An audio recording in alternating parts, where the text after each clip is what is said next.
Gandang hapon sa inyong lahat. Andito tayo ngayon.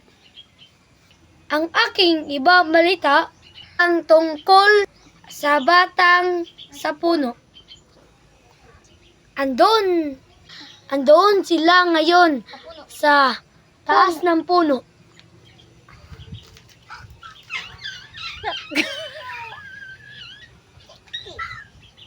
Itong mga batang ito ayaw magpaawat. Mga batang yan, anak ng mga unggoy.